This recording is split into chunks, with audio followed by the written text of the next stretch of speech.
Hola, hola. Hoy vamos a hacer cadenetas con esta aguja 3.0 y vamos a utilizar lana marca Copito de este color rosa viejo. Vamos a hacer un nudo y lo vamos ajustando para introducir la aguja. Introducimos la aguja,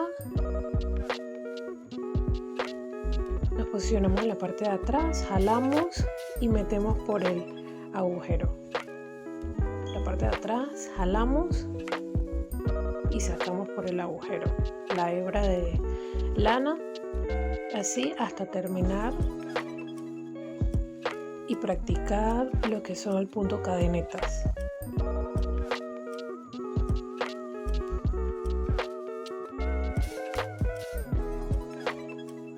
Así van quedando las cadenetas para cualquier proyecto que tengamos que hacer.